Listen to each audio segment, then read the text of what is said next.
Okay, so PCs, personal computers, more specifically gaming PCs. It's going to be a big thing I'm going to talk about on this channel. PC gaming, PC building, upgrading PCs, troubleshooting PCs, Reese's PCs, delicious. All of that kind of stuff. So it seems like a good place to start. This is not going to be like a comprehensive guide or anything. It's just a basic list that I made of kind of the main like 7, I guess you could say 8 components that make up a PC. And I'm just going to go over those. This is kind of just like a very basic tutorial. If you're someone who is looking into for the first time like building your own PC or anything like that, this will kind of give you an idea of like the basic parts that you need to start looking into. The case, you can consider the case a component if you want. I'm more talking about like the parts inside, but we can start with the case. This is a full-size case. You can get compact cases, which are itty-bitty. They have very specific components that are designed to run in a small, compact space, and they distribute their heat in a certain way. If you are looking into building your own PC, you're not going to be looking at compact cases. This is a full size, as I said. This is going to give you the room to install pretty much any components that you want. For the past few generations, graphics cards, for example, have been getting bigger and bigger and bigger. You're going to want a full-size case so that you can fit just about anything that you're looking to install. You can get mid-range cases. They're a little smaller. That's if you already know what you're doing and you're specifically trying to save space on your desktop. You can get enormous cases that are like fish tanks or aquariums, and you can have, if you want to set all your like Funko Pops and stuff inside of there or whatever, and you're the kind of person that wants to just sit there and watch your computer whir, go for it. Like I said, I put mine in a full-size case. This is kind of a build that has been slowly progressing for years now. The case it's designed so that you can attach and house pretty much everything that you're going to put into your PC, all your components, all your parts. There are mounting slots and options for all of it in most of your full-size cases. They're kind of the gold standard. The next part is the motherboard. So the motherboard is kind of like the central nervous system of your computer. It is what everything is going to plug into. It's what all of your components are going to connect to and communicate with each other through. The motherboard's an important piece. It's not like a big money piece. Let's say I wouldn't like splurge on a motherboard. Something that is compatible with whatever socket types you're going to need for the CPU that you're choosing. Something that's going to be compatible with whatever type of RAM you're going to be using. That's mainly what you want to be concerned with for a motherboard. It is, if ever you need to upgrade your motherboard, it's, like I say, it's the thing that everything in the computer connects to, so you're going to have to tear the whole thing apart to upgrade the motherboard. So get something that is going to be compatible with at least a few generations of your planned upgrades. CPU. CPU is the next thing. CPU stands for cost potentially a shitload. You can spend $900 on a CPU. You can spend $1,000 on a CPU. I have Intel. AMD is another one of the leading brands for CPUs. If you're building a gaming PC, kind of like your middle ground would be like at least Intel, because that's what I have. I don't have an AMD. Your middle ground would kind of be like an i7. You can get by with an i5, newer generation i5. It will run most modern games, pretty good graphics, high frame rate, looking good. You got any friends that are looking at building gaming PCs and they are looking into an i9? They're just wasting money. It's a flex. i7 is pretty much the most that you need to go with. current generation, like a 13 or a 14th generation i7 would do you good for quite a few years to come. So hard drive. Hard drive is, oh yeah, CPU is behind this thing. This is a cooling unit right here that my CPU is behind. Hard drive, I actually have two in my computer. I have one that has my operating system installed on it, and then I have a SATA solid state that has all of my games and other content and media installed on that. No one does mechanical drives anymore. Don't waste your time, don't waste your money. If you buy a pre-built gaming PC and it has a mechanical drive installed in it, that would be one of the first things that I would look at upgrading. You're just going to get faster load times. You're going to have a better gaming experience when you upgrade to a to a solid state drive. Get that mechanical out of here.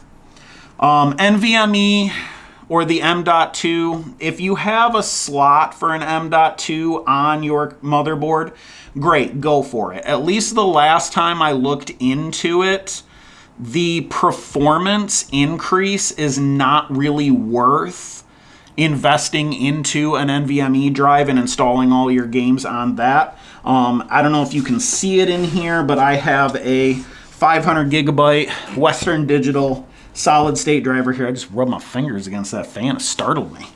I have a 500 gigabyte solid state drive that I have all my games installed. It's kind of mounted in a weird spot, but it works. That will do you really good for any of your modern games. You want fast load times.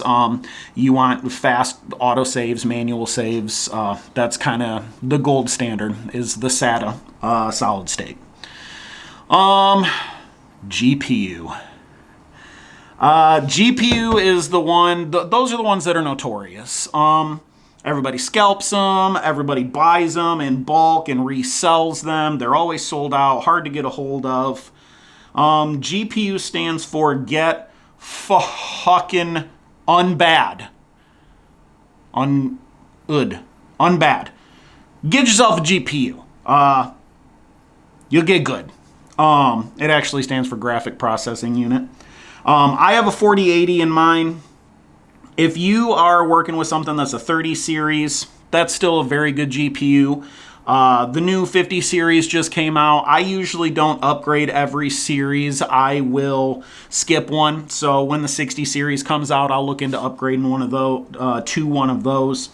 AMD again makes really nice GPUs. They are the competitor to like Intel and Nvidia in pretty much all like gaming PC components. AMD makes good stuff. If you have AMD, stick with AMD. If you have an Intel CPU, go with an Nvidia graphics card. Don't ask me why, just the compatibility. You have less, they play nicer with each other. So yeah, if you're going all AMD, just go all AMD, stick all AMD. RAM is kind of the next part that you want to talk about, look into. DDR4, DDR5, I'm sure DDR6 is right around the corner. You just want to make sure that you get, if you're trying to make a gaming PC, like a lot of pre-built ones that you buy will probably come out of the box with like 8 gigs. Maybe 16. 32 is a pretty good spot to aim for. That's probably actually a little overkill, but that's what I would recommend. Anybody who's talking about, oh, I'm going to upgrade to 64 gigs of RAM in my gaming PC. Again, it's a flex. You're wasting a bunch of money. You don't need it. Your power supply is an important part. Mine is housed down here. I don't know if you can see that. Mine is housed right down here behind this logo. It's an iBuyPower case that I had from a pre-built I bought years and years ago. Mine is housed right down in here. Generally, they are kept separated from the rest of the computer. Your power supply, if you're running relatively up-to-date on all your other components, your CPU is relatively new, your GPU is relatively high-end and powerful. 850 watt power supply would be ideal. I have 1,000 watt because more power, you know, I mean, I want it. Cooling unit. Cooling unit is the next thing that I would look into. Now, when you buy most of your components, you buy a CPU, it's going to come with like a cooling fan included. I think when you buy a motherboard, it comes with a handful of fans included that you can mount here, here, and here, which I have. A cooling unit is going to be an all-in-one. They are going to have either 2 or 3 fans, and there is going to be a thermodynamic fluid that is going to be pumped through these hoses into like kind of a little radiator behind the CPU here that's going to distribute the heat into that radiator, pump back into these hoses, up through these fans to get cooled off from the airflow, and then pumped back through the hose back into the radiator over top of the CPU.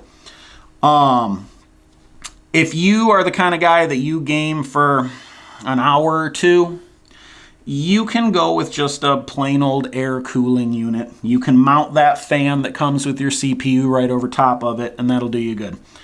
If you are looking for like long gaming sessions, 5-6 hours, definitely I would recommend looking into getting yourself an all-in-one cooling unit. And kind of like the bonus, like what is that? That's 8. Yep. So kind of like the bonus, like 9th component that used to be really prevalent in personal computers was a disk drive. Nobody does that anymore.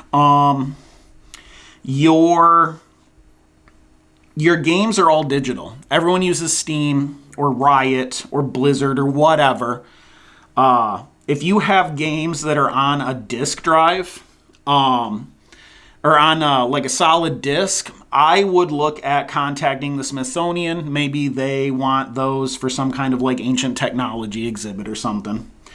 Nobody puts disk drives in their computers anymore. You can if you want. There's really not a whole lot of point to it. And that is kind of just the basic tutorial of like some of your main components that make up a gaming PC. I'm not going to really go into a whole lot of depth, like I said, about what each component does, how it's constructed. I don't know some of that stuff. Some of it I do. But this is kind of just meant to be like an initial first like parts list. If you want to start looking into building your own gaming PC, those are the list of the parts that you're going to want to look into. So yeah, if you have any questions or comments, go ahead and leave them down below. Like the video, share it with your friends, show it to your dad, ask him when the last time he dusted out his computer was, and subscribe, because I'm going to make more videos and you don't want to miss them. Okay, bye.